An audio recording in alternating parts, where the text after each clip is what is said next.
سورہ نساء مکمل ہوئی. اب اللہ کے نام لے کر اس گروپ کی جو آخری صورت ہے. اور یہ نوٹ کر لیجئے کہ جو ہمارا منزلوں کا میں نے نظام آپ کو بتایا تھا، پہلی منزل ختم ہو گئی ہے. یہ سورہ مائدہ سے المنزل 2 یہ شروع ہو رہی ہے. المنزل 2 دوسری منزل شروع ہو گئی. لیکن جو مکی اور مدنی صورتوں کے گروپ ہے وہ ابھی ختم نہیں ہوا. پہلا وہ تو یہ کہ مکی صورت سورہ فاتحہ، مدنی کا ایک گروپ البقرہ اور آل عمران، دوسرا گروپ النساء اور المائدہ مل کر پھر جا کر جو گروپ ہے مکی مدنی کا وہ ختم ہوگا، جبکہ مائدہ ختم ہوگی.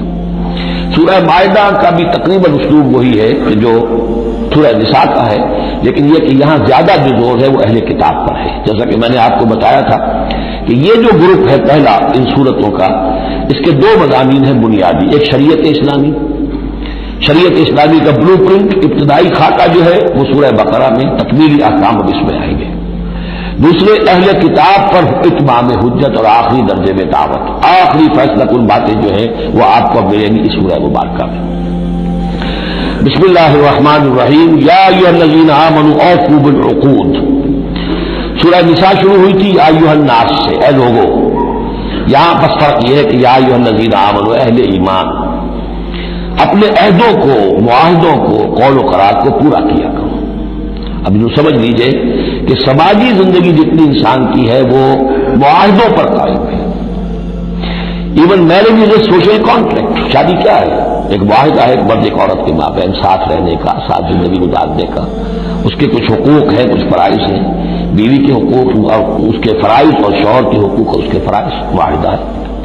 بڑے بڑے کاروبار جو ہے وہ معاہدوں کی شکل میں ہوتے ہیں، تو معاہدہ ہے. اور بھی سوشل کانٹریکٹ ہے جو ہمارے ہاں employer employee relationship is a contract. یا جو سیاسی نظام ہے، عہدے ہیں، مناصب ہیں، ان کی ذمہ داریاں ہیں، ان کے پریویلیجز ہیں، یہ آپ کی ذمہ داریاں ہیں، یہ آپ کے اختیارات ہیں. تو ایک ہی شے اگر پوری ہو جائے، اوفوا بالعقود، جو بھی عقد ہو، عقد کہتے ہیں، گرہ کو عقدہ کہتے ہیں، عقدہ گرہ. عقد ہے کوئی چیز بند گئی، بس طے ہو گئی، فیصلہ ہو گیا، وہ عقود ہے. احلت لکم بہیمۃ الانعام الا ما یتلی علیکم. تمہارے لیے تمام جو مویشی کی نوعیت کے حیوانات ہیں وہ حلال کر دیے گئے، ان کا گوشت کھانا، سوائے اس کے جو تمہیں پڑھ کر سنائے جاتے ہیں. یعنی ان میں خنزیر ہے وہ حرام ہے، اور مردار اگر ہے تو حرام ہے، وغیرہ وغیرہ، وہ بعد میں آ جائے گا. لیکن باقی جو مویشی، وہ ہوش نہیں، شیر چیتا جو وحشی ہیں یہ نہیں، جو مویشی قسم کے ہیں، ہرن ہے، نیل گائے ہے، اور اس طرح کی چیزیں جو بھی ہیں کہ جو عام طور پر وہ گوشت خور نہیں ہے بلکہ یہ کہ سبزے کے اوپر ان کا گزارا ہوتا ہے، یہ ساری چیزیں جو ہیں یہ تمہارے لیے حلال کی گئی. غیر محل الصید وانتم حرم. ایک تم پر پابندی ہے کہ اگر حج کے لیے احرام باندھا ہوا ہو یا عمرے کے لیے تو تم اس حالت میں شکار نہیں کر سکتے. ان اللہ یحکم ما یرید. یہ اللہ کا اختیار ہے، وہ فیصلہ کرتا ہے، حکم دیتا ہے جو چاہتا ہے. یا ایھا الذین آمنوا لا تحلوا شعائر اللہ ولا الشہر الحرام ولا الہدی ولا القلائد ولا عامین البیت الحرام. اہل ایمان مت بے حرمتی کرو اللہ کے شعائر کی، مت حلال کر لیا کرو، بے حرمتی کر دیا کرو اللہ کے شعائر کی، اور نہ حرمت والے مہینوں کی، اور نہ ہدی کے جانوروں کی، جو جانور لے کے جائے جاتے تھے کعبے کی طرف حج کے لیے یا عمرے کے لیے ساتھ لے کر جاتے تھے. ولا القلائد. اور ان کے گلوں کے اندر پٹے ڈال دیے جاتے تھے علامت کے طور پر کہ اب یہ کعبے کی طرف جا رہے ہیں. ولا عامین البیت الحرام. اور نہ وہ حاجی لوگ کہ جو بیت حرام کی طرف چل رہے ہیں، قصد کر رہے ہیں، جا رہے ہیں. اب وہ بھی ان کی بھی ایک نسبت ہو گئی ہے کہ یہ سفر کر رہے ہیں تو اللہ کے گھر کے مسافر ہیں. جیسے کہ وہاں آپ نے دیکھا ہوگا جو گئے ہیں کہ انہیں وہ کہتے مرحبا بضیوف الرحمان، کہ مرحبا ان لوگوں کو جو رحمان کے مہمان ہیں. یعنی حاجی جو یہاں آئے ہیں وہ اصل میں اللہ کے مہمان ہیں، اللہ میزبان ہے. تو اب ان کے لیے یہ ہے کہ ان کی بے حرمتی نہ ہو، حتیٰ کہ عزت نہ ہو.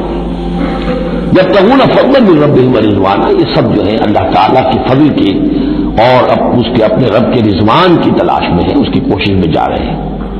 وَإِذَا حَلَلْتُمْ فَاصْطَادُوا. ہاں جب تم احرام کھول دو، حلال ہو جاؤ. تو یہ حلال ہو جانا ایک اصطلاح ہے جبکہ احرام کھل گیا. فاصطادوا. پھر تم شکار کرو، تمہیں کھلی چھوٹ ہے. ساری پابندیاں احرام کی حالت کی ہیں. وَلَا يَجْرِمَنَّكُمْ شَنَآنُ قَوْمٍ أَن صَدُّوكُمْ عَنِ الْمَسْجِدِ الْحَرَامِ أَن تَعْتَدُوا. اور دیکھنا تمہیں آمادہ نہ کر دے کسی قوم کی دشمنی کہ انہوں نے تمہیں روکے رکھا تھا مسجد حرام سے کہ تم بھی زیادتی کرو. یعنی انہوں نے تمہیں روکے رکھا 7 برس تک 6 برس تک اور تمہیں یہاں قریب نہیں آنے دیا. اب ایسا نہ ہو کہ اس کے بدلے میں تم کو زیادتی کرو، زیادتی مت کرو. ولا یجرمنکم شنآن قوم، تمہیں آمادہ نہ کر دے کسی قوم کی دشمنی. اور دشمنی کس وجہ سے؟ ان صدوکم عن المسجد الحرام، کہ انہوں نے تمہیں روکے رکھا مسجد حرام سے. ان تعتدوا، کہ تم زیادتی کرنے لگو. وتعاونوا علی البر والتقوی، نیکی کے کاموں پر اور تقوی کے کاموں پر تعاون کیا کرو. ولا تعاونوا علی الاثم والعدوان، اور اسم گناہ اور عدوان ظلم اور زیادتی کے کاموں میں تعاون مت کرو. واتقوا اللہ ان اللہ شدید العقاب، اللہ کا تقوی اختیار کرو، یقیناً اللہ تعالیٰ سزا دینے میں بہت سخت ہے. دیکھیے انداز بالکل وہی ہے جو سورہ نساء کا ہے، وہی معاشرتی معاملات، اس کے بارے میں بنیادی اصول. اب یہاں تو پھر وہ آ رہی ہے آخری مرتبہ یہ آیت اور مزید وضاحت کے ساتھ. حرمت علیکم المیتۃ، تم پر حرام کیا گیا مردار، جو خود اپنی موت مر گیا جانور، وہ حرام ہو گیا. والدم، دم اور خون، ولحم الخنزیر، اور خنزیر کا گوشت، وما اہل لغیر اللہ بہ، اور جس پر پکارا گیا اللہ کے سوا کسی اور کا نام، کسی اور کے نام نامزد ہے، کسی اور کا تقرب حاصل کرنے کے لیے اس کا وہ جو ہے ذبح کیا جا رہا ہے. والمنخنقۃ، اور وہ جانور جو گلا گھٹنے سے مر گیا. کبھی ایسا ہوتا ہے کہ کوئی بکری ہے یا کچھ اور ہے، وہ اپنی زنجیر جس میں بندھی ہوئی ہے اسی کا کوئی پھندا ایسا لگ جاتا ہے، اب وہ جتنی کوشش کرتی ہے اس پھندے سے نکلنے کی وہ گلا ڈوب جاتا ہے، مر جاتی ہے. تو یہ بھی مردار کے حکم میں ہے. والموقوذۃ، یا چوٹ لگنے سے کسی جانور کی موت واقع ہو گئی، وہ بھی مردار کے حکم میں ہوگا. والمتردیۃ، یا اونچی جگہ سے کہیں سے کوئی جانور گرا ہے، گردن ٹوٹ گئی ہے، مر گیا ہے، وہ بھی مردار ہے. والنطیحۃ، کسی اور نے جانور نے سینگ مارا ہے، اس کے صدمے سے وہ ہلاک ہو گیا ہے جانور، تو وہ بھی حرام ہو گیا. یعنی میتہ کی مزید 4 قسمیں. یہی نہیں ہے کہ کسی بیماری سے جانور مرا ہو، لیکن یہ کہ یہ مرنے کی، ذبح ہونے کی نوبت نہیں آئی، اس کے جسم سے خون نکلنے کا امکان نہیں رہا، اس کا خون جو ہے اس کے جسم کے اندر ہی جم گیا ہے، اس کے گوشت کا حصہ بن گیا ہے، لہذا وہ مردار کے حکم میں.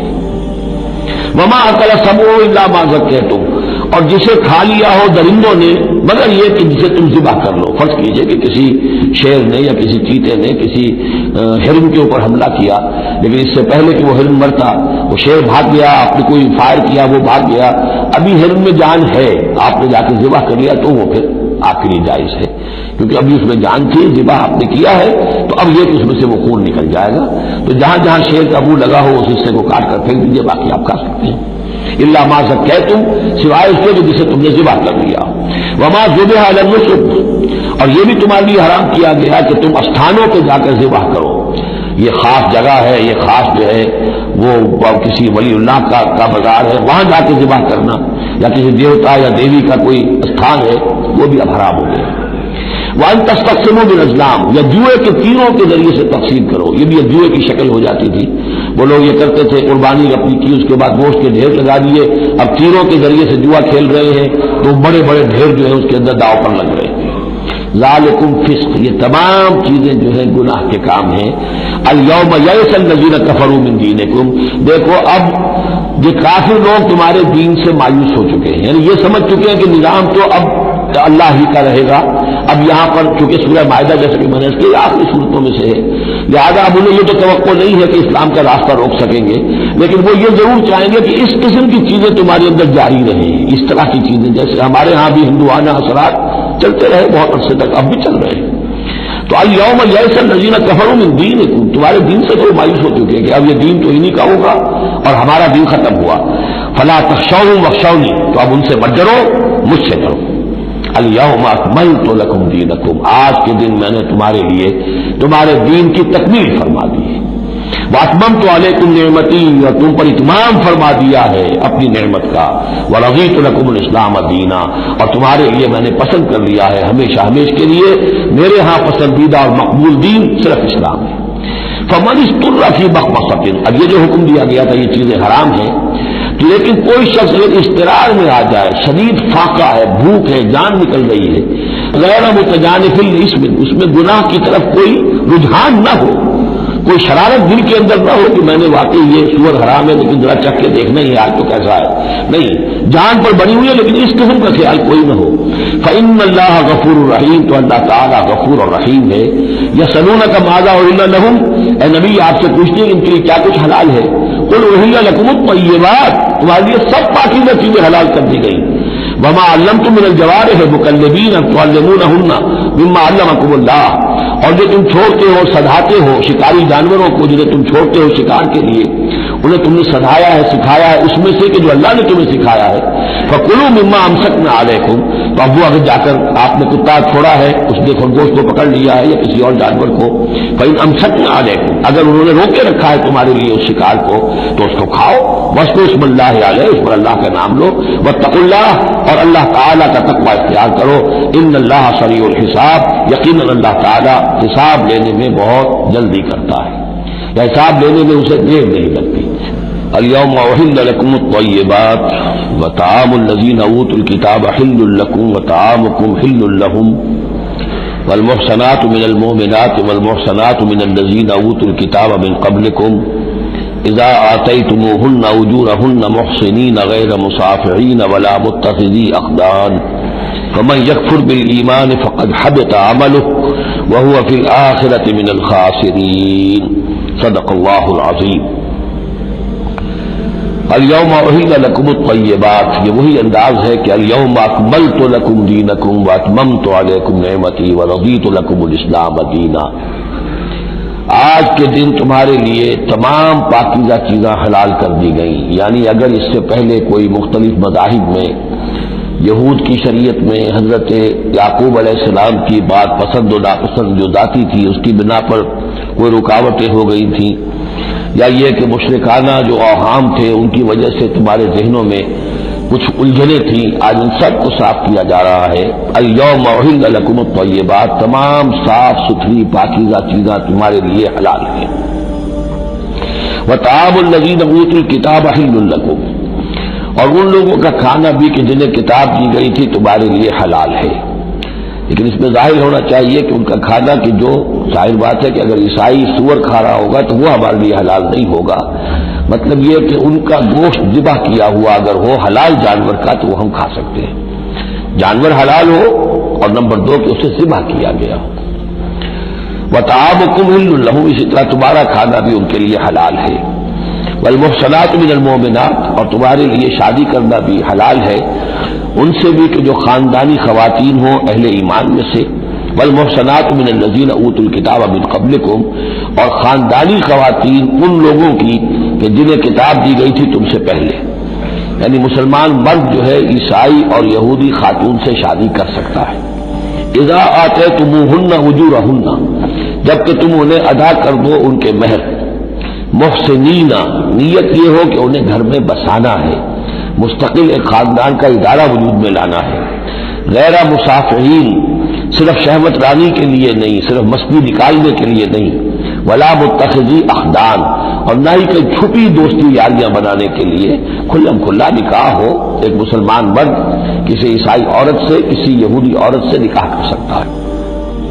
اس کے ضمن میں آج کل بہت سے اشکالات ہیں لوگوں کو، تو اس کے ضمن میں وضاحت کیے دیتا ہوں کہ جہاں تک تو شریعت کا اصل حکم ہے وہ تو یہ ہے، اور چونکہ شریعت محمد رسول اللہ پر پوری ہو چکی ہے اس میں کوئی تغیر و تبدل نہیں ہو سکتا، لہذا اس کو منسوخ ہم نہیں کر سکتے.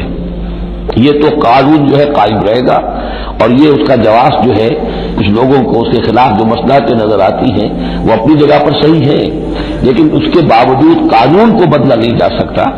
اگر ایک خالص اسلامی ریاست ہو تو کچھ عرصے کے لیے کسی ایسی اجازت کو موقوف کیا جا سکتا ہے. جیسے حضرت عمر رضی اللہ تعالیٰ عنہ نے ایک زمانے میں جب کہ قحط پڑا ہوا تھا تو قطع ید کی سزا جو ہے چوری پر ہاتھ کاٹنے کی سزا کو موقوف کر دیا تھا کہ حالات ایسے ہیں. اسی طرح سے عارضی طور پر کسی حکم میں کسی ایگزیکٹو آرڈر کے ذریعے سے، اسلامی حکومت کے کسی عارضی حکم کے ذریعے سے کوئی پابندی لگ سکتی ہے. مثلاً چونکہ صورتحال یہ ہے کہ مسلمان مردوں کو اجازت ہے عیسائی اور یہودی عورتوں سے شادی کی، مسلمان عورت کی شادی نہیں ہو سکتی کسی بھی عیسائی یا یہودی مرد سے. اب اس کی کیا علت ہے کہ عام طور پر سمجھا یہی جاتا ہے کہ مرد غالب ہوتا ہے، لہذا اس کا امکان ہے کہ وہ اپنی بیوی کو سیدھے راستے پر لے آئے گا، نہ یہ کہ اس کی بیوی اسے غلط راستے پر لے جائے گی. دوسرے یہ کہ اس زمانے میں اولاد ہوتی تھی مرد کی، تو گویا کہ ثابت تھا کہ جو اولاد ہوگی وہ ماں پر نہیں ہوگی، عیسائی نہیں ہوگی، یہودی نہیں ہوگی، بلکہ وہ مسلمان ہوگی. دوسرے اس وقت مسلمانوں کا غلبہ ہو گیا تھا، اور یہودی عیسائی جو تھے وہ ان کے گویا کے تابع ہو چکے تھے. نفسیاتی اعتبار سے یہ دونوں صورتیں اس وقت بدل چکی ہیں. آج مسلمان مغلوب ہیں، یہودی عیسائی جو ہیں ان کا پلڑا بھاری ہے دنیا کی سیاست میں اور دنیا کے معاملات میں. ویسے بھی مرد جو ہیں وہ کمزور ہو چکے ہیں اور عورتوں کا غلبہ ہے. اس حوالے سے مناسب یہی ہے کہ یہ شادیاں نہ ہوں، لیکن حرام ان کو ہم نہیں کہہ سکتے. البتہ کوئی اگر اسلامی ریاست میں قائم ہو جائے تو پھر وہ وقتی طور پر جب تک کہ حالات میں کوئی اور تبدیلی نہ ہو جائے مصلحتوں کے پیش نظر اس اجازت کو عارضی طور پر منسوخ کر سکتی ہے. وَمَن يَكْفُرْ بِالْإِيمَانِ فَقَدْ حَبِطَ عَمَلُهُ، تو جس شخص نے ایمان کے ساتھ کفر کیا اس کے تمام اعمال حبط ہو گئے. اب اس میں اشارہ اہل کتاب کی طرف بھی ہو سکتا ہے کہ پہلے وہ صاحب ایمان تھے، جب تک محمد رسول اللہ تشریف نہیں لائے جو حضرت عیسیٰ کو مانتا تھا وہ مومن تھا، جو حضرت موسیٰ کو مانتا تھا مومن تھا. لیکن یہ کہ اب اگر وہ نہیں مان رہے تو گویا کہ وہ کفر کر رہے. اور دوسری یہ کہ کوئی شخص ایمان کا مدعی ہو کر ایسی حرکتیں کرے کہ جو کہ کافرانہ ہے تو اس کے تمام اعمال حبط ہو جائیں گے. وہ ہوا پھر آخرت من الخاسرین، اور آخرت میں وہ ہوگا بڑے خسارہ پانے والوں میں. یا ایھا الذین آمنوا اذا قمتم الی الصلاۃ، اے اہل ایمان جب تم کھڑے ہو ارادہ کرو قصد کرو نماز کا، فاغسلوا وجوہکم وایدیکم الی المرافق، تو دھو لیا کرو اپنے چہرے بھی اور اپنے دونوں ہاتھ بھی کہنیوں تک. وامسحوا برؤوسکم، اور اپنے سروں پر مسح کر لیا کرو. وارجلکم، اور دھو لیا کرو اپنے پاؤں کو بھی الی الکعبین، ٹخنوں تک. یہ ارجلکم اور ارجلکم دونوں قرأتیں ہمارے ہاں بھی ہیں، مستند قرأتوں میں ہیں. اہل تشیع جو ہے ویسے اس کو مستقل ارجلکم پڑھتے ہیں اور ان کے نزدیک یہ مسح کے ساتھ ہے. وامسحوا برؤوسکم وارجلکم، مسح کر لیا کرو اپنے سروں پر بھی اور پیروں پر بھی. لیکن یہ کہ ہمارے اہل سنت کے نزدیک یہ ارجلکم ہے، اور اس میں چونکہ الی الکعبین کا آ گیا اضافہ، اگر صرف مسح ہوتا تو اس میں کوئی حد بیان کرنے کی ضرورت نہیں تھی. لہذا الی الکعبین کے اضافے سے وہ بالکل اس کے مساوی ہو گیا ہے الی المرافق. جیسے ہاتھوں کو دھونا ہے کوہنیوں تک، ایسے ہی پاؤں کو دھونا ہے ٹخنوں تک. وَإِن كُنتُمْ جُنُبًا فَاطَّهَّرُوا، اور اگر تم حالت جنابت میں ہو تو پھر تم اور زیادہ پاکی حاصل کرو، یعنی غسل کرو، پورے جسم کا غسل کرو. وَإِن كُنتُمْ مَرْضَىٰ أَوْ عَلَىٰ سَفَرٍ، اور اگر تم بیمار ہو یا سفر پر ہو، اور جاء أَحَدٌ مِّنكُم مِّنَ الْغَائِطِ، یا کوئی تم میں سے کسی نشیبی جگہ سے ہو کر آئے. عام طور پر قضاء حاجت کے لیے لوگ نشیبی جگہوں پر جاتے تھے. اور لامستم النساء، یا تم نے عورتوں سے مقاربت کی ہو. فلم تجدوا ماء، اور تم نہ پاؤ پانی.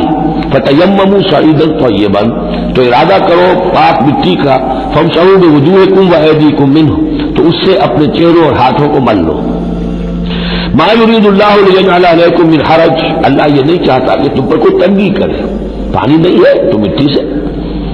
ولکن یرید لیطہرکم، لیکن یہ ضرور چاہتا ہے کہ وہ تمہیں پاک کرے. ولیتم نعمتہ علیکم، اور تم پر اپنی نعمت کا اتمام فرمائے. لعلکم تشکرون، تاکہ تم شکر کا حق ادا کر سکو. واذکروا نعمت اللہ علیکم ومیثاقہ الذی واثقکم بہ.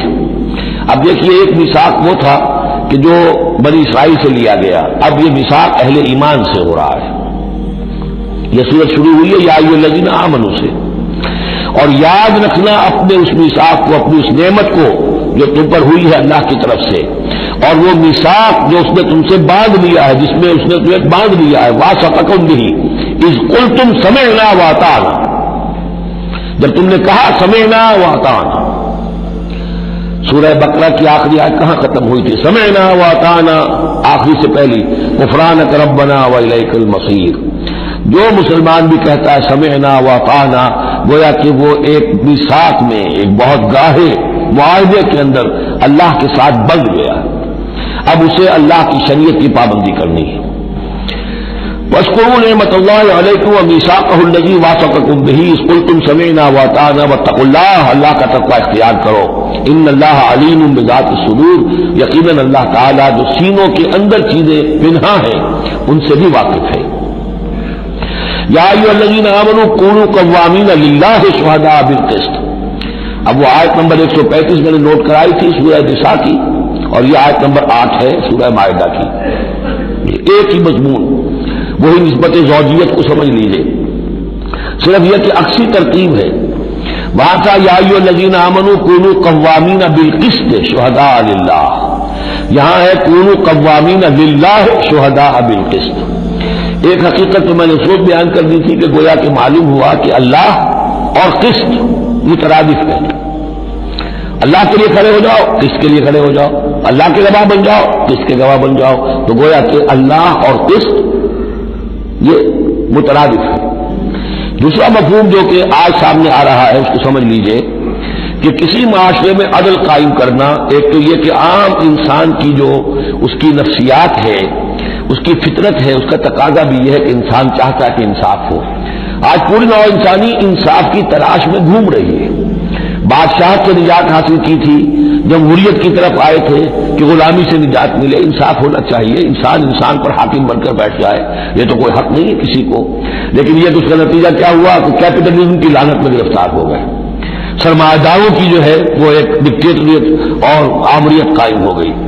اس سے نجات پانے کے لیے کمیونزم کے پاس گئے، وہ پھر ایک پارٹی ڈکٹیٹرشپ قائم ہو گئی.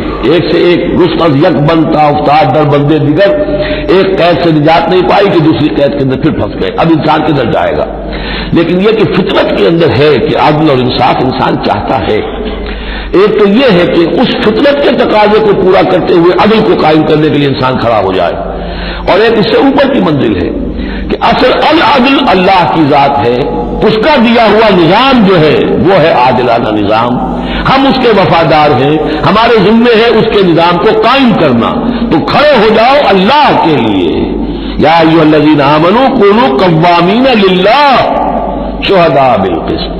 یہاں پر یہ اوپر کی منزل ہے جو بیان ہو رہی ہے کہ اصل میں یہ صرف فطرت انسانی کے تقاضے کے طور پر نہیں، تمہاری عبدیت کا تقاضا ہے، تمہارا اللہ کے ساتھ وفاداری کا جو رشتہ ہے اس کا تقاضا ہے کہ پوری قوت کے ساتھ with all the emphasis at your command، جو بھی تمہارے پاس ذرائع ہیں، وسائل ہیں، ان سب کو لے کر جو بھی آپ کے پاس قوت ہے اس سب کو جمع کر کے اور آپ کھڑے ہو جائیں اللہ کے لیے. کھڑے ہو جائیں اللہ کے لیے چمانی دارت. اللہ کے لیے کھڑے ہونا یعنی اس کے دین کے گواہ بن کر کھڑے ہو جانا. اور اس کا دین جو ہے العدل ہے، انصاف ہے، قسط ہے. تو اس انصاف اور قسط کو قائم کرنا. یا ایھا الذین آمنوا کونوا قوامین للہ شہداء بالقسط. اب دیکھیے وہاں کیا تھا، وَلَوْ عَلَىٰ أَنفُسِكُمْ وَبِالْوَالِدَيْنِ وَالْأَقْرَبِينَ. انصاف سے روکنے والی چیز ہوتی ہے کوئی محبت. اب میں اپنے خلاف کیسے فتویٰ دے دوں، اپنے والدین کے خلاف کیسے فیصلہ دے دوں، اپنے رشتہ داروں کے خلاف کیسے فیصلہ دے دوں؟ وہاں فرمایا اس کی کاٹ کر دی، وَلَوْ عَلَىٰ أَنفُسِكُمْ وَبِالْوَالِدَيْنِ وَالْأَقْرَبِينَ. حق بات ہے، انصاف کی بات ہے. خواہ تمہارے خلاف جا رہی ہو، تمہارے والدین کے خلاف جا رہی ہو، تمہارے رشتہ داروں کے خلاف جا رہی ہو، حق کہنا ہے. دوسری چیز کیا ہوتی ہے، کسی کی دشمنی کی وجہ سے آپ حق نہیں کہتے. بات تو حق ہے اسی کی، لیکن یہ تو دشمن ہے، میں اس کے حق میں کیسے فتویٰ دوں؟ اس سے یہاں روک دیا گیا. تو یہ وہ ریسیپروکل نسبتیں ہیں قرآن مجید کی صورتوں کے اندر. ایک ہی مضمون ہے، اس کے اندر عکسی ترتیب اور ریسیپروکل ترتیب. وَلَا يَجْرِمَنَّكُمْ شَنَآنُ قَوْمٍ عَلَىٰ أَلَّا تَعْدِلُوا. دیکھو کسی قوم کی دشمنی تمہیں اس بات پر آمادہ نہ کر دے کہ تم عدل سے منحرف ہو جاؤ. اعدلوا، عدل سے کام لو، انصاف کرو. هو اقرب للتقوی، یہی بہتر ہے اور قریب تر ہے تقوی کے. واتقوا اللہ ان اللہ خبیر بما تعملون. اور اللہ کا تقوی اختیار کرو اور جو کچھ تم کر رہے ہو اللہ اس سے باخبر ہے. اب اس میں ظاہر بات ہے بار بار میں نہیں کہہ سکتا یہ جو بار بار آتا اللہ دیکھ رہا ہے، اللہ باخبر ہے، کیا مانی؟ ہر ایک کا حساب تم سے لے گا، ہر ایک کی جواب دہی تمہیں کرنی پڑے گی. تمہارا کوئی عمل، تمہارا کوئی قول اس کے علم سے خارج نہیں ہے. لہذا ہر وقت چوکس رہو، چوکنے رہو. وعد اللہ الذین آمنوا وعملوا الصالحات لهم مغفرۃ واجر عظیم. ہاں اللہ تعالیٰ کا وعدہ ہے ان لوگوں سے جو ایمان لائیں اور نیک عمل کریں کہ ان کے لیے مغفرت بھی ہے، اجر عظیم بھی ہے. والذین کفروا وکذبوا بآیاتنا اولئک اصحاب الجحیم. اور جو لوگ کے انکار کریں اور جھٹلا دیں ہماری آیات کو وہ ہیں جہنم والے، آگ والے. یا ایھا الذین آمنوا اذکروا نعمت اللہ علیکم اذ ہم قوم ان یبسطوا الیکم ایدیہم. اہل ایمان ذرا یاد کرو اس اللہ کے انعام کو جبکہ قوم نے ارادہ کیا تھا کہ تمہارے خلاف اقدام کریں، بڑھائیں اپنے ہاتھ تمہارے خلاف. یہ غزوہ احزاب کے بعد جو ہے وہ ایک جو بھی کوشش ہوئی، بہت سے لوگ ابھی پیچھے تاپ کھا رہے تھے کفار میں سے کیا پھر دوبارہ جائیں، لیکن ایسے حالات اللہ تعالیٰ نے پیدا کر دیے، ان کے دلوں پر ایسا روب پڑ گیا تھا غزوہ احزاب کے بعد کہ پھر جرأت ہو نہیں سکی. اس کو اللہ تعالیٰ اپنے انعام کی حیثیت سے یہاں اس کا ذکر فرما رہے. اذ ہم قوم ان یبسطوا الیکم ایدیہم، جبکہ ایک قوم نے ارادہ تو کیا تھا کہ وہ اپنے ہاتھ پھیلائیں تمہاری طرف بڑھائیں تمہاری اوپر زیادتی کرنے کے لیے، تم پر فوج کشی کے لیے، فکف ایدیہم عنکم، تو اللہ تعالیٰ نے ان کے ہاتھوں کو روک دیا تم سے۔ اور اس میں خاص اشارہ صلح حدیبیہ کی طرف ہے۔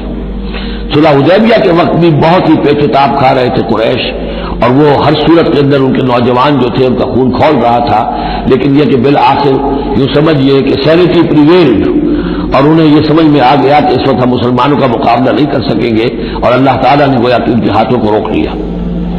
فکف ایدیہم عنکم وعلی اللہ فلیتوکل المؤمنون، اور اہل ایمان کو تو اللہ ہی پر توکل کرنا چاہیے۔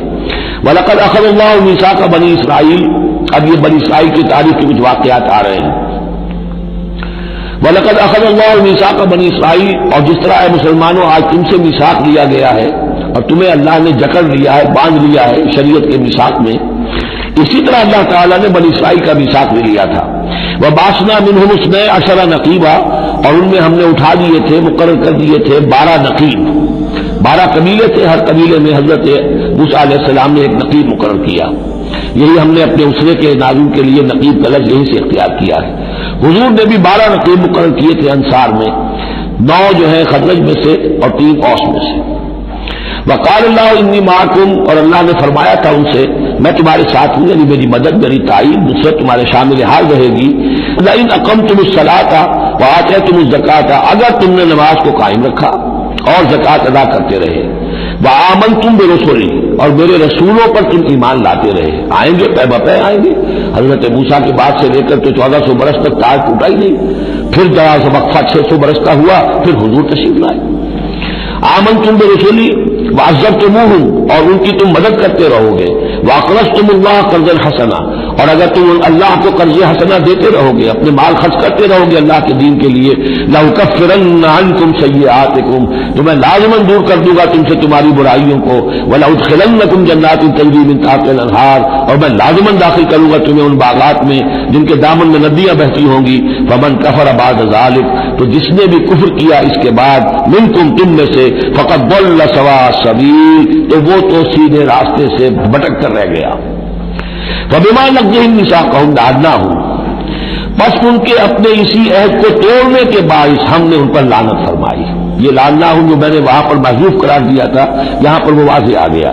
فبما نقضهم ميثاقهم لعناهم، ہم نے ان کے اسی میثاق کو توڑنے کی پاداش میں ان پر لعنت فرمائی۔ وجعلنا قلوبهم قاسیہ، اور ان کے دلوں کو سخت کر دیا۔ ثم قست قلوبكم فهي كالحجارة واشد قسوة يحرفون الكلم عن مواضعه، وہ کلام کو اس کے اصل مقام سے ہٹاتے ہیں۔ ونسوا حظا مما ذکروا به، اور وہ جو کچھ کہ ان کو دیا گیا تھا نصیحت کے طور پر، ہدایت کے طور پر، اس کے اکثر حصے کو بھول گئے یا اس سے فائدہ اٹھانا انہوں نے چھوڑ دیا۔ ولا تزال تطلع على خائنة منهم، اور اے نبی آپ ہمیشہ ان کی طرف سے خیانت کی اطلاعیں پاتے رہیں گے۔ آپ کو معلوم ہے کہ حضور جیسے مدینے پہنچے تھے تو آپ نے پہلے 6 مہینے میں جو 3 کام کیے، کنسالیڈیشن اپنی پوزیشن کی مدینہ منورہ میں، ان میں سے ایک یہ بھی تھا کہ یہود کے 3 قبیلوں سے معاہدے کر لیے، جوائنٹ ڈیفنس آف مدینہ، کہ اگر مدینے پر حملہ ہوگا تو مل جل کر دفاع کریں گے۔ لیکن یہ کہ اس کے بعد یہ ہر قبیلہ ایک ایک کر کے غداری کرتا رہا، تو یہ حضور سے کہا جا رہا ہے ولا تزال تطلع على خائنة منهم، ان کی طرف سے خیانتیں ہوتی رہیں گی، ہر وقت ہوتی رہیں گی۔ الا قلیلا منهم، سوائے ان میں سے چند کے، کچھ لوگ شریک بھی ہوں گے۔ فاعف عنهم واصفح، تو ابھی درگزر کیجئے اور ذرا معاف کیجئے۔ ان اللہ يحب المحسنین، یقیناً اللہ تعالی احسان کرنے والوں کو پسند فرماتا ہے۔ ومن الذین قالوا انا نصارى اخذنا ميثاقهم، اور ان لوگوں سے بھی جنہوں نے یہ کہا کہ ہم نصارہ ہیں، ہم نے ان کا بھی میثاق لیا۔ اخذنا میثاقهم فنسوا حظا مما ذکروا، تو وہ بھی بھول گئے بڑا حصہ اس کا جو نصیحت انہیں کی گئی تھی، یا بھول گئے اس نصیحت سے فائدہ اٹھانا۔ فاغرينا بينهم العداوة والبغضاء الى يوم القيامة، تو ہم نے ڈال دی ان کے مابین دشمنی اور بغض قیامت کے دن تک۔ عیسائیوں میں تو خاص طور پر ایک تو ہے عیسائی اور یہودیوں کے درمیان جو دشمنی رہی ہے، یہ جو ہمارا دور ہے اصل میں اس میں عارضی طور پر صورتحال تبدیل ہو گئی ہے، لیکن واقعہ یہ ہے کہ پورے 2000 برس تک، لگ بھگ 100 برس نکال دیجیے تو 1900 برس تک شدید دشمنی رہی ہے یہودیوں اور عیسائیوں کے درمیان۔ کیونکہ عیسائی سمجھتے تھے کہ جسے ہم خدا سمجھتے ہیں اس کے قاتل یہ ہے، انہوں نے سولی چڑھایا ہے۔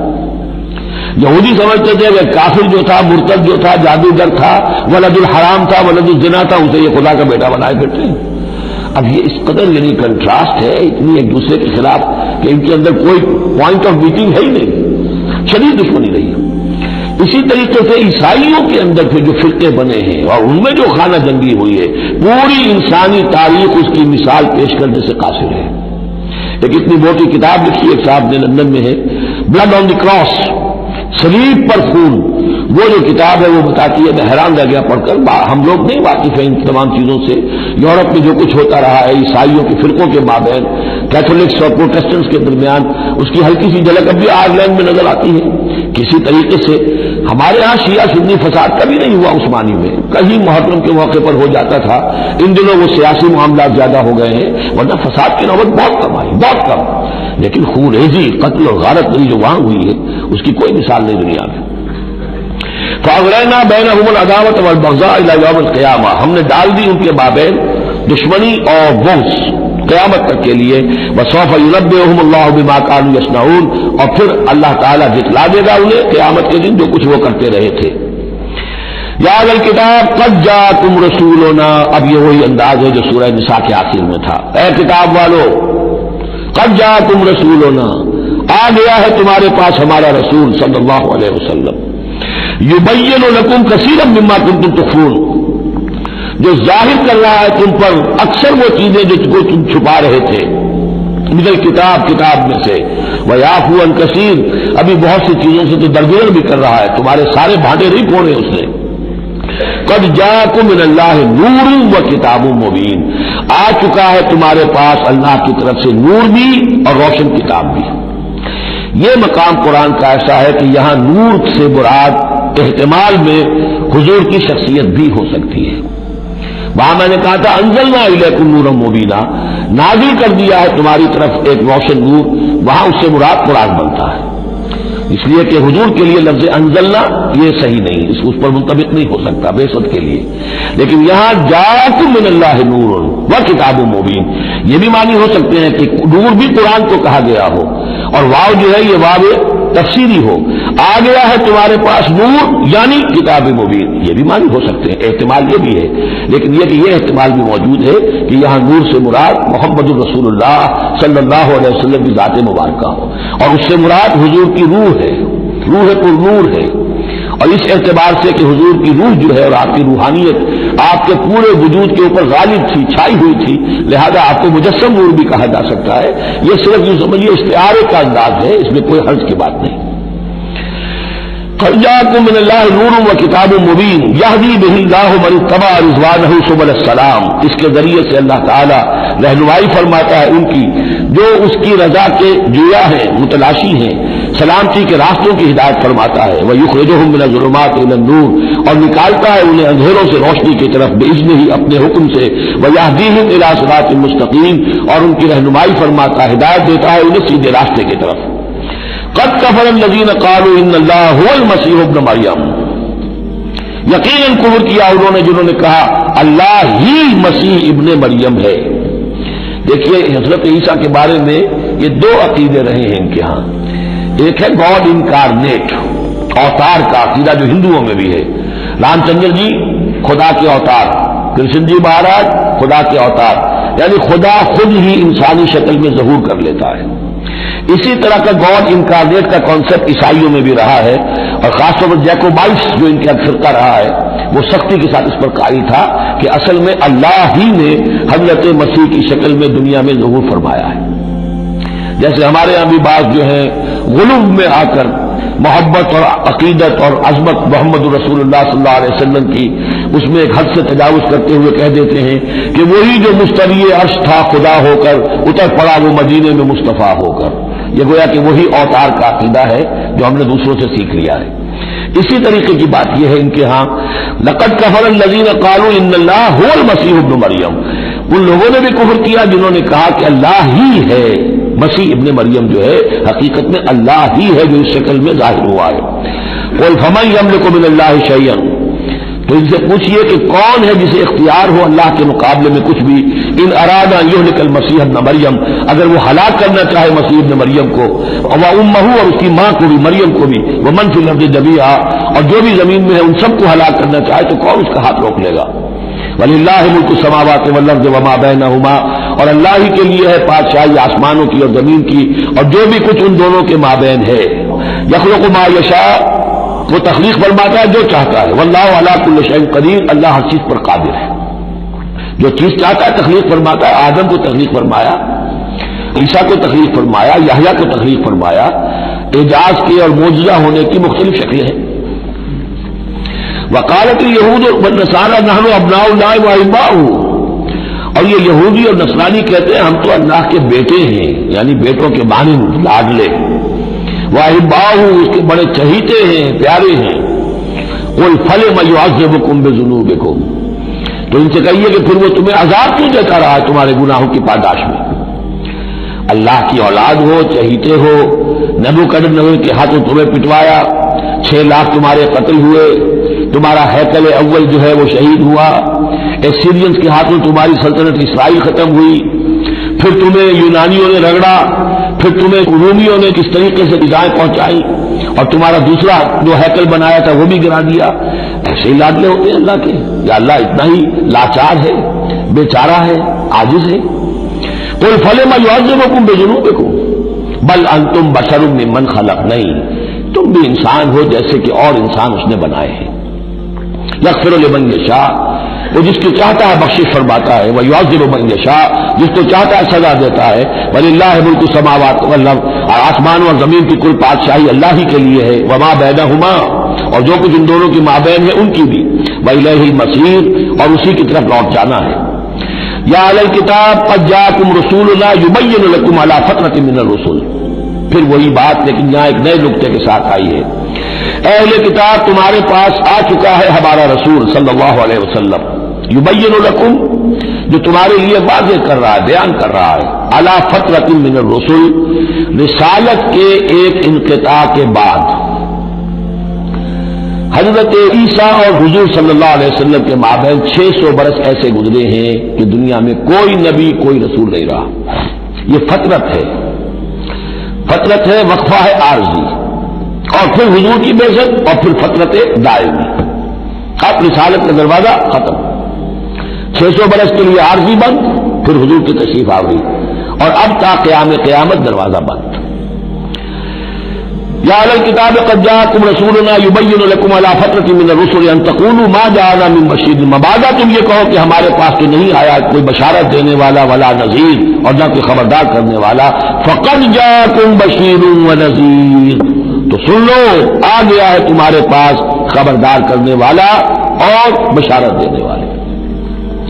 رسلا مبشرین ومنذرین لئلا یکون للناس علی اللہ حجۃ بعد الرسل وکان اللہ عزیزا حکیما، سورہ نساء کی وہ آیت اب آپ کے ذہن میں رہنی چاہیے، بنیادی آیت۔ واللہ علی کل شیء قدیر، اور اللہ ہر چیز پر قادر ہے۔ اب حضرت موسیٰ علیہ السلام کا وہ واقعہ آ رہا ہے کہ جب کہ مصر سے اپنی قوم کو لے کر نکلے، صحرائے سینا میں رہے، کوہ طور پر بلائے گئے، تورات دے دی گئی، اب اس کے بعد انہیں حکم ہوا کہ فلسطین میں داخل ہو جاؤ، اور وہاں جو مشرک اور کافر قومیں آباد تھیں، فلسطین کہلاتے تھے، ان کو تم ان کے ساتھ جنگ کرو، انہیں وہاں سے نکالو، اور یہ تمہارے لیے ارض مقدس اللہ کی طرف سے موعود ہے، اس لیے کہ تمہارے ابراہیم، تمہارے جد امجد تھے وہ یہی تھے، یہی حضرت اسحاق تھے، یہی سے پھر حضرت یعقوب کے زمانے میں حضرت یوسف علیہ السلام جب مصر چلے گئے تھے تو یہاں سے تمہاری منتقلی مصر ہوئی تھی، اب جو اپنا اصل گھر ہے جاؤ اسے حاصل کرو۔ لیکن جب جنگ کا موقع آیا پوری قوم نے کوڑا جواب دے دیا کہ ہم جنگ کرنے کے لیے تیار نہیں ہیں۔ اس پر حضرت موسیٰ علیہ السلام کی مزاج میں جو تلخی پیدا ہوئی اور طبیعت کے اندر یوں سمجھیے بیزاری کی شدت پیدا ہوئی، وہ آپ دیکھیے گا کہ ہم یہ سمجھتے ہیں کہ رسول جو ہے وہ اپنی امت کے حق میں شفقت ہی شفقت ہوتا ہے، شفقت بھی ہے، جیسے اللہ کا معاملہ رؤوف بھی ہے، ودود بھی ہے، لیکن عزیز انتقام بھی ہے، انتقام لینے والا بھی ہے، یہ دونوں شانیں ہیں۔ رسول کا معاملہ بھی ہے، شفیق بھی ہے، لیکن غیور بھی ہے، دین کی غیرت اس میں ہے۔ آپ سے بڑھ کر اللہ کے دین کی غیرت اس میں ہے، تو آخر ظاہر بات ہے کہ آپ کے طرز عمل سے بیزاری بھی ہوگی. پھر ان دونوں چیزوں کو سامنے رکھیے. اور یہ بات ذرا بیان کر دوں، تھوڑی سا نکتہ ہے سمجھنے کا، کہ چونکہ اس قوم کو اب تک بہت سا تجربہ ہوا تھا معجزوں کا. پیاس لگی تو ہم سورہ بقرہ میں پڑھ آئے ہیں، ایک ضرب لگی چٹان پر 12 چشمے پھوٹ گئے، کوئی محنت تو کرنی بھی پڑی. بھوک لگی من و سلوا نازل ہو گیا. دھوپ لگی ابر کا سائبان ساتھ ساتھ چل رہا ہے. سمندر راستے میں آیا پھٹا، اس نے راستہ دے دیا. تو اس سے یہ بھی کہا جا سکتا ہے کہ اس لاڈ پیار کی وجہ سے بگڑ گئے تھے. اور یہی حکمت ہے کہ حضور کی پوری زندگی میں آپ کو اس طرح کا کوئی معجزہ نظر نہیں آتا.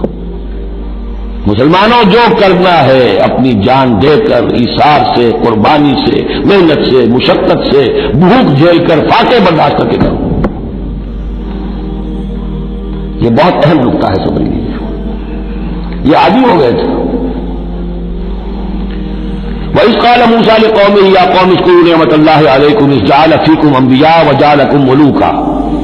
اور یاد کرو جب کہ موسیٰ نے کہا اپنی قوم سے، میری قوم کے لوگوں، اور تورات سے معلوم ہوتا ہے بک آف ایکسوڈس جو ہے 6 لاکھ کی نفری تھی ان کی جب یہ نکلے ہیں مصر سے. اب ان میں بوڑھے بھی، بچے بھی اور عورتیں بھی، ان کو نکال دیجئے تو کم سے کم 1 لاکھ تو ہوں گے کہ جو ایسے لوگ ہوں کہ جو جنگ کی صلاحیت رکھتے ہوں. اور نیچے جائیے برسبیل تنزل تو 50,000 تو ہوں گے. لیکن ان کا حال کیا ہوا وہ دیکھ لیجیے. یا قوم اذکروا نعمت اللہ علیکم، میری قوم کے لوگوں اللہ کے اس انعام کا احساس کرو جو تم پر ہوا ہے. اذ جعل فیکم انبیاء، جبکہ تمہارے اندر اس نے نبی اٹھائے. یعنی خود میں نبی ہوں، میرے بھائی ہارون نبی ہیں، حضرت یوسف نبی تھے جو آئے تھے. وجعلکم ملوکا، اور تمہیں بادشاہ بنایا ہے. بادشاہ بنایا ہے تو ظاہر بات ہے اس وقت تک اگرچہ ان کی بادشاہت تو قائم نہیں ہوئی تھی، ہو سکتا ہے یہ پیشین گوئی ہو کہ جو بتائی جا رہی ہو کہ آئندہ تمہیں اللہ تعالیٰ زمین کی سلطنت بھی اور خلافت بھی دینے والا ہے، جیسے کہ حضرت داؤد اور حضرت سلیمان کے زمانے میں ہوئی. ایک رائے یہ بھی ہے کہ چونکہ حضرت یوسف کے زمانے میں بڑا اقتدار حاصل ہو گیا تھا، بادشاہ تو نہیں تھے لیکن یہ کہ واقعتاً بادشاہوں کے بھی، جن کو کہتے ہیں کہ پیرزادے ہونے کے اعتبار سے بادشاہوں کے بھی مخدوم تھے اور ممدوح تھے، تو شاید اس کی طرف اشارہ ہو. وَآتَاكُم مَّا لَمْ يُؤْتِ أَحَدًا مِّنَ الْعَالَمِينَ، اور تمہیں وہ ساری چیزیں دی جو پوری دنیا میں تمام جہان والوں میں کسی کو نہیں دی. یا قوم ادخلوا الارض المقدسۃ التي كتب اللہ لكم، اے میری قوم کے لوگوں اب داخل ہو جاؤ اس ارض مقدس میں، اس فلسطین میں جو اللہ نے تمہارے لیے لکھ دی ہے. اللہ کا فیصلہ ہے، تمہیں ملے گی. ولا ترتدوا على ادباركم، اور اب اپنی پیٹھوں کے بل واپس نہ پھرنا. فتنقلبوا خاسرین، اگر ایسا کرو گے تو خسارے میں رہو گے. قالوا یا موسیٰ ان فیہا قوما جبارین، انہوں نے کہا موسیٰ ہم پھر فلسطین میں داخل ہو جائیں، اس میں تو بڑی جابر قوم ہے، بڑی طاقتور قوم ہے، غداور لوگ ہیں، لعین ہے، جسیم ہے. ان فیہا قوما جبارین وانا لن ندخلها حتى يخرجوا منها، ہم اس زمین میں داخل نہیں ہوں گے، اپنے قدم نہیں بڑھائیں گے جب تک کہ وہ وہاں سے نکل نہ جائے. وَإِن يَخْرُجُوا مِنْهَا فَإِنَّا دَاخِلُونَ، وہ نکل جائیں پھر ہم داخل ہو جائیں گے. قَالَ رَجُلَانِ مِنَ الَّذِينَ يَخَافُونَ، کہا 2 اشخاص نے کہ جو خوف رکھتے تھے اللہ کا بھی، انعم اللہ علیہما، اللہ نے بھی ان پر انعام کیا تھا. یہ 2 شاگرد تھے جو قریبی صحابی یا حواری تھے حضرت موسیٰ کے. یوشع ابن نون تو وہ ہے کہ جو پھر ان کے بعد جانشین بھی ہوئے، اور گمان غالب یہی ہے کہ وہ نبی بھی تھے. اور دوسرے تھے کالب بن یفنہ. تو ان دونوں نے اپنے قوم کے لوگوں کو سمجھانا چاہا. قال رجلان من الذين يخافون انعم الله عليهما ادخلوا عليهم الباب، ہمت کرو دروازے میں ایک دفعہ گھسو تو صحیح. فاذا دخلتموه فانكم غالبون، جب تم داخل ہو جاؤ گے تو غلبہ تمہیں مل جائے گا. وعلى الله فتوکلوا، اللہ پر توکل کرو، ان کنتم مؤمنین، اگر تم مومن ہو. قالوا یا موسیٰ انا لن ندخلها ابدا، انہوں نے کہا موسیٰ ہم تو کبھی بھی، یہ ترجمہ کبھی بھی اصل میں کیا گیا ہے اس مصحف میں بھی، لیکن یہ گرامر کے اندر عربی محاورے میں ابدا، ہرگز ہرگز، ہم ہرگز ہرگز داخل نہیں ہوں گے. یا موسیٰ لن ندخلها ابدا، ہم ہرگز داخل نہیں ہوں گے ما داموا فیہا، جب تک کہ وہ اس میں موجود ہے. فاذهب انت وربک، جاؤ تم اور تمہارا رب. اور یہ میری طرف سے اضافہ کر لیجئے، ساتھ اپنی لٹھیاں بھی لے جاؤ. یہ تمہارا عصا جو ہے اتنے بڑے بڑے کارنامے دکھائے ہیں، یہ بھی ساتھ لے جاؤ. فَذَهَبْ أَنْتَ وَرَبُّكَ فَقَاتِلَا، اور جا کے قتال کرو، إِنَّا هَاهُنَا قَاعِدُونَ، ہم تو یہاں بیٹھے ہیں، نہ جنبت گم محمد، ہم تو یہاں ٹکے ہوئے، ہم نہیں لیں گے۔ قال رب، اب دیکھیے بیزاری، وہی حضرت موسیٰ سورہ قصص میں آپ واقعہ پڑھیں گے کہ قبطی جو تھا وہ مار رہا تھا ایک اسرائیلی کو، تو اس کی طرف سے پھر مدافعت کرتے ہوئے حضرت موسیٰ نے ایک مکہ رسید کیا اور اس قبطی کی جان نکال دی۔ فوقظہ موسیٰ فقضى علیہ، اس وقت اتنی محبت اپنی قوم سے، اور اب کیا حال ہے؟ قال رب انی لا املک الا نفسی واخی، انہوں نے عرض کیا پروردگار مجھے تو اختیار نہیں ہے سوائے اپنی جان کے اور اپنے بھائی ہارون کی جان کے، ففرق بیننا، باقی یہ پوری قوم انکار کر رہی ہے تو اب تفریق کر دے، علیحدہ کر دے، جدائی ڈال دے ہمارے مابین، وبین القوم الفاسقین، اور ان ناہنجار لوگوں کے درمیان میں اب ان کے ساتھ رہنا نہیں چاہتا۔ آج کی اصطلاح میں ہم کہہ سکتے ہیں میرا استعفیٰ قبول فرما لے، کہ میں اب ان کے ساتھ نہیں رہنا چاہتا، ان کی ناہنجاری، جو کچھ انہوں نے دیکھا ہے، میرے ہاتھوں سے جو معجزے دیکھے ہیں، میرے اور ان کے درمیان اب تفرقہ پیدا کر دے۔ اللہ نے یہ درخواست قبول نہیں کی، لیکن یہ کہ تذکرہ بھی نہیں کیا۔ قال فإنها محرمة عليهم 40 سنة، نہیں، ہم جو سزا انہیں دے رہے ہیں وہ یہ ہے کہ اب یہ ارض مقدس، اگر یہ بزدلی نہ دکھاتے ابھی ہم انہیں دے دیتے، اب انہوں نے بزدلی دکھائی ہے تو اب یہ ان پر حرام رہے گی 40 برس تک، یتیہون فی الارض، اسی صحرا میں، اسی صحرائے سینا میں، سینائی پیننسولا، یہ بھٹکتے پھریں گے۔ فلا تأس علی القوم الفاسقین، تو اب آپ اس فاسق لوگوں کے بارے میں اب آپ افسوس نہ کریں، اپنے دل کے اندر رنج نہ لیں جو کچھ ان پر بیتے گی، لیکن بہرحال آپ ان کی طرف رسول بنا کر بھیجے گئے ہیں، جب تک زندگی ہے آپ کو ان کے ساتھ رہنا ہے۔ یاد کر لیجئے کہ جو حضرت موسیٰ نے کہا انی لا املک الا نفسی واخی، حضور سے کیا کہا گیا تھا سورہ نساء میں؟ فقاتل فی سبیل اللہ لا تکلف الا نفسک وحرض المؤمنین، اے نبی آپ اللہ کی راہ میں قتال کیجئے، آپ پر ذمہ داری نہیں ہے سوائے اس کے کہ آپ کی اپنی جان ہے، اور آپ اہل ایمان کی جتنی تحریض، ترغیب، تشویق، جتنے ان کے ایمان کے جذبات کی اپیل کرنا ممکن ہے کیجئے بس۔ وَاتْلُ عَلَيْهِمْ نَبَأَ ابْنِ آدَمَ بِالْحَقِّ، اب یہ معاملہ ہو رہا ہے قتل ناحق کے سلسلے میں، ملک میں فساد مچانے کے سلسلے میں، چوری ڈاکے کے سلسلے میں، کیا ان کی اہمیت ہے، کیا اس کے پھر سزائیں ہیں۔ وَاتْلُ عَلَيْهِمْ نَبَأَ ابْنِ آدَمَ بِالْحَقِّ، اور اے نبی ان کو پڑھ کر سنائیے آدم کے 2 بیٹوں کی کہانی یا قصہ حق کے ساتھ، اِسْتَرَّبَا قُرْبَانًا، جبکہ ان دونوں نے قربانی پیش کی، ایک حابیل قابیل، اور ایک ان میں سے گنریے کا کام کرتے تھے، بھیڑیں بکریاں چراتے تھے، ایک کاشتکار تھے، تو دونوں نے کچھ اپنی جنس لے کر آئے اور دوسرے جو ہے وہ کچھ اپنے کوئی جانور لے کر آئے، اللہ کے لیے نذر کے طور پر پیش کیا۔ فَتُقُبِّلَ مِنْ أَحَدِهِمَا وَلَمْ يُتَقَبَّلْ مِنَ الْآخَرِ، تو ان میں سے ایک کی بھی جو قربانی تھی قبول کر لی گئی ہے، دوسری کی قبول نہیں کی گئی۔ یہ کیسے معلوم ہوا؟ یہ میں بتا چکا ہوں آپ کو کہ اس وقت کا معاملہ یہ تھا کہ قربانی کی قبولیت کی علامت یہ ہوتی تھی کہ آسمان سے ایک شعلہ سا نیچے اترتا تھا اور وہ اس کو بھسم کر دیتا تھا، گویا کہ اللہ نے قبول فرما لی۔ قال لاقتلنک، اب جس کی یہ قبول نہیں ہوئی تھی اس نے کہا اپنے بھائی سے جس کی قبول ہو گئی تھی، حسد کی آگ میں جل کر میں تمہیں قتل کر دوں گا۔ قال انما يتقبل اللہ من المتقین، انہوں نے کہا بھائی جان اس میں میرا کیا قصور ہے، یہ تو اللہ تعالیٰ کا قاعدہ ہے، قانون ہے، وہ صرف متقیوں ہی سے قبول کرتا ہے۔ لیکن بسطت الیہ یدک لتقتلنی، اگر آپ اپنا ہاتھ بڑھائیں گے مجھ پر، چلائیں گے مجھے قتل کرنے کے لیے، ما انا بباسط یدی الیک لیقتلک، تو بھی میں اپنا ہاتھ نہیں چلاؤں گا، نہیں بڑھاؤں گا کہ آپ کو قتل کروں، یعنی ایک طرفہ قتل ہوگا آپ کا۔ انی اخاف اللہ رب العالمین، مجھے تو اللہ کا خوف ہے جو تمام جہانوں کا پروردگار ہے۔ انی ارید ان تبوء باسمی و اسمک، اور پھر میں چاہتا ہوں کہ اگر آپ مجھے قتل کر ہی دیں، اس انتہا تک پہنچ ہی جائیں، تو آپ اپنے گناہ کا بھی بوجھ اپنے سر لیں، میرے گناہ کا بھی بوجھ لیں، جو ناحق مقتول ہے اس کے تو گویا کہ تمام گناہ اس قاتل نے اپنے سر پر لے لیے، تو میرے تو گھاٹے کا سودا نہیں ہے۔ What do I stand to lose؟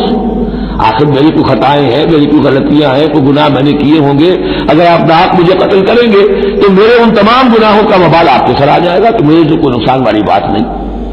انی ارید ان تبوء باسمی و اسمک فتکون من اصحاب النار، اور یہ ہوگی سخت ترین سزا میری طرف سے آپ کو کہ پھر آپ ہو جائیں گے جہنمی، وذالک جزاء الظالمین، اور یہی بدلہ ہے ظالموں کا۔ فطوعت لہ نفسہ قتل اخیہ، اب اس کے نفس نے آمادہ کر ہی لیا اسے اپنے بھائی کے قتل پر. یعنی ان الفاظ میں بٹوین دی لائنز یہ سمجھیے کہ ہے اس کے اندر بھی وہ تو رہتا ہے حق اور باطل کی ایک کشاکش اور نیکی اور بدی کا غلبہ، قتل کروں یا نہ کروں. آخر بھائی کی باتیں بھی آئی ہیں، وہ دل نشین ہے، لیکن یہ کہ نفس جو ہے اس وقت اس کے اندر جو بھی شیطنت گھسی ہوئی تھی، اس نفس نے اسے آمادہ کر ہی لیا اپنے بھائی کو قتل کرنے پر. فقتلہ، تو اس نے انہیں قتل کر دیا. فاصبح من الخاسرین، ہو گیا تباہ ہو جانے والوں میں. فبعث اللہ غرابا یبحث فی الارض، یہ پہلا خون ہے جو نسل آدم میں ہوا ہے. تو اللہ تعالیٰ نے کوے کو بھیجا، وہ زمین کو کرید رہا تھا. اب اسے قابل کو یہ سمجھ میں نہیں آ رہا تھا کہ میں کیا کروں، ابھی لاش جو ہے بھائی کی اس کو کیسے ڈسپوز آف کروں. تو اللہ تعالیٰ نے ایک کوے کو بھیج دیا. وہ زمین میں جیسے آپ کو معلوم ہے چونچے مارتا ہے، اس میں سے کچھ دانے نکالتا ہے. وہ دیکھا جب ہاتھوں فی الارض لیریہ، تاکہ اللہ اسے دکھا دے کیف یواری سوءۃ اخی، کہ اپنے بھائی کی لاش کو کیسے چھپائے. قال یا ویلتى عجزت ان اكون مثل هذا الغراب، اس نے کہا ہائے میری شامت، میرے اندر اس کوے جیسی بھی عقل نہ تھی، نہ ہوا میں اس کوے جیسا بھی کہ مجھے یہ بات خود سوچ جاتی. فواری سوءۃ اخی، اور میں اپنے بھائی کی لاش کو چھپا دیتا. فاصبح من النادمین من اجل ذلك، اس چیز پر اس کے اندر بڑی شدید ندامت پیدا ہو گئی. کتبنا علی بنی اسرائیل، اجل ذلك دونوں طرف لگتا ہے، من اجل ذلك کتبنا علی بنی اسرائیل، اور ہم نے اسی وجہ پر بنی اسرائیل پر یہ بات لکھ دی تھی. قتل ناحق ہم نے تورات میں لکھ دیا تھا کہ یہ اتنی بری شے ہے کسی ایک انسان کا قتل کرنا بھی. کتبنا علی بنی اسرائیل انہ من قتل نفسا بغیر نفس و فساد فی الارض، اگر کسی نے کسی انسان کو قتل کیا بغیر کسی قتل کے قصاص میں، بغیر نفس، ہاں کسی نے قتل کیا، قتل کے جواب میں قتل کیا جائے تو یہ قتل ناحق نہیں ہے، یہ تو پھر قصاص کا قتل ہے. اور فساد فی الارض، یا کوئی شخص زمین میں فساد مچا رہا ہے اس میں اس کو قتل کیا جائے، یعنی کوئی قصوروار ہے، مجرم ہے، اس کو سزا دینے میں قتل کیا جائے تو بات اور ہے. کسی بے قصور انسان کو اگر قتل کر دیا گیا فکأنما قتل الناس جميعا، تو یہ ایسے ہے جیسے کہ اس نے تمام انسانوں کو قتل کر دیا، پوری نوع انسانی کو. کیوں؟ کہ تمدن کی جڑ کٹ گئی. احترام جان، احترام مال، یہ بنیاد ہے تمدن کی. ومن احیاها، اور جس نے ایک انسان کی جان بچا لی فکأنما احیا الناس جميعا، تو گویا کہ اس نے پوری نوع انسانی کو بچا لیا. وَلَقَدْ جَاءَتْهُمْ رُسُلُنَا بِالْبَيِّنَاتِ، ان کے پاس ہمارے رسول آئے تھے واضح نشانیاں اور تعلیمات لے کر. ثُمَّ إِنَّ كَثِيرًا مِّنْهُمْ بَعْدَ ذَلِكَ فِي الْأَرْضِ لَمُسْرِفُونَ، لیکن اس کے بعد بھی ان میں سے بہت سے لوگ ہیں کہ جو زمین میں اسراف اور فساد اور دسترازی کرتے پھر رہے ہیں. انما جزاء الذین یحاربون اللہ ورسولہ، اب یہ وہ آ رہی ہے محاربے کی آیت ہے. اگر اسلامی ریاست ہے اور اس میں کوئی گروہ ہے جو فتنہ و فساد مچا رہا ہے، کوئی دہشت گردی کر رہا ہے، خون ریزی کر رہا ہے، قتل و غارت کر رہا ہے، راہزنی کر رہا ہے، ڈاکے ڈال رہا ہے، گینگ ریپ ہو رہے ہیں، تو ان کی سزا کیا ہے؟ انما جزاء الذین یحاربون اللہ ورسولہ، لیکن یہ اسلامی ریاست کی ہے جس میں اسلامی قانون نافذ ہو. اصل میں سزائیں بھی جو ہے وہ اسی معاشرے میں جس میں کہ باقی سارا اسلام کا نظام بھی قائم ہو. ورنہ نظام یہ ہو جھوٹی گواہیاں دینے والے موجود ہوں، ایمان فروش موجود ہو، ججوں کو خریدا جا سکتا ہو، اور اس میں یہ سخت قوانین بنا دیے جائیں، تو پھر اس سے جو نتائج نکل رہے ہیں وہ بجائے یہ کہ شریعت کو کوئی نیک نامی ملے، شریعت بدنام ہوتی ہے اٹھی. تو پورا نظام جیسا کہ میں نے کہا تھا کہ لا جو ہے قانون وہ سسٹم کو سبسم کرتا ہے. سسٹم صحیح ہو اب وہ قانون صحیح جو ہے اسے سپورٹ کرے گا اور اسے برقرار رکھے گا، اس کی حفاظت کا ذمہ دار ہوگا. انما جزاء الذین یحاربون اللہ ورسولہ، یقیناً بدلہ ان لوگوں کا کہ جو محاربہ کرتے ہیں، چیلنج کرتے ہیں اللہ کو اور اس کے رسول کو، یعنی اسلامی ریاست کو. ویسعون فی الارض فسادا، اور زمین میں وہ فساد مچاتے پھرتے ہیں. ان یقتلوا، کہ انہیں قتل کیا جائے، بلکہ یقتلوا نہیں یقتلوا، ان کے ٹکڑے کیے جائیں، تقتیل، یقتلوا تقتیلا. اور یسلبوا، یا انہیں سولی چاہا جائے. اور تقطع ایدیہم وارجلہم من خلاف، یا ان کے ہاتھ اور پاؤں مخالف سمتوں سے کاٹا جائے، ایک ہاتھ کاٹ دیا جائے، ایک پاؤں کاٹ دیا جائے. اور ینفوا من الارض، یا انہیں ملک بدر کر دیا جائے. ذالک لہم خزی فی الدنیا، یہ تو ہے ان کے لیے دنیا کی زندگی میں رسوائی. وَلَهُمْ فِي الْآخِرَةِ عَذَابٌ عَظِيمٌ، اور آخرت میں ان کے لیے مزید بہت بڑا عذاب ہے۔ إِلَّا الَّذِينَ تَابُوا مِن قَبْلِ أَن تَقْدِرُوا عَلَيْهِمْ، سوائے اس کے کہ جو لوگ توبہ کر لیں اس سے پہلے کہ تم ان پر قابو پاؤ۔ ایک تو یہ ہے کہ توبہ کر لی ہے، ابھی وہ ڈاکو پکڑے نہیں گئے، پکڑے جانے سے پہلے توبہ کر رہے ہیں، اس میں رعایت کی گنجائش ہے، لیکن جب پکڑے گئے اب توبہ کا دروازہ بند ہو گیا۔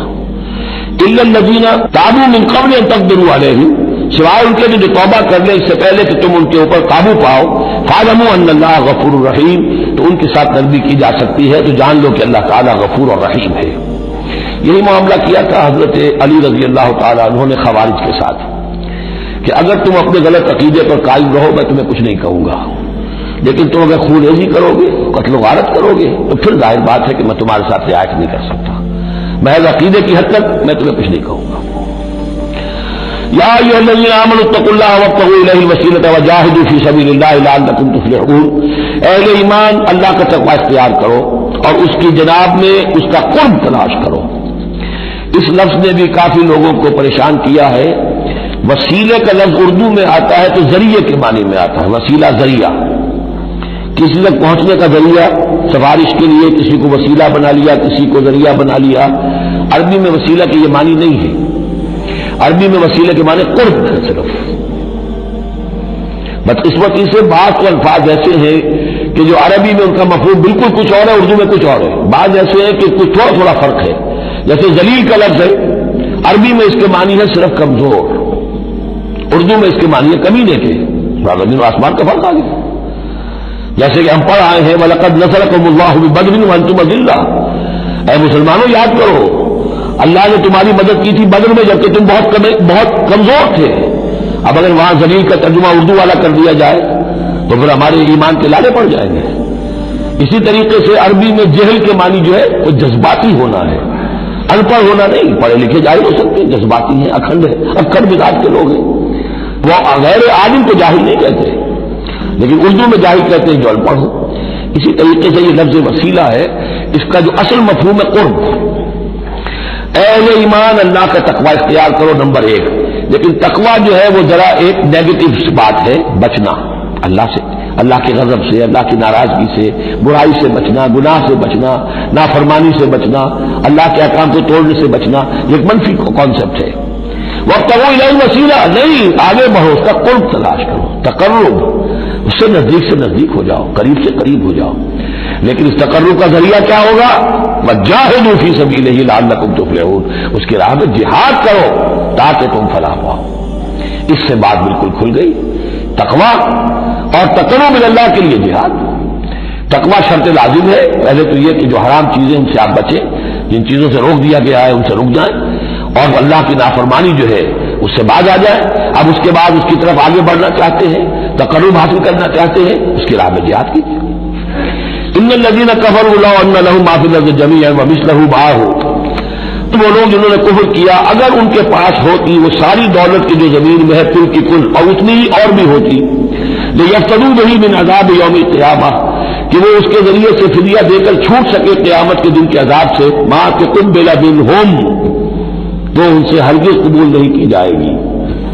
یہ بھی تعلیق بالمحال ہے، نہ ایسا ہوگا نہ ممکن ہے، لیکن یہ کہ آخری درجے میں اس کو بیان کر دینا کہ اگر اتنی دولت بھی ہو تب بھی اللہ کے وہ فدیہ جو ہے قبول نہیں ہوگا۔ وَلَهُمْ عَذَابٌ أَلِيمٌ، اور ان کے لیے تو دردناک عذاب ہے۔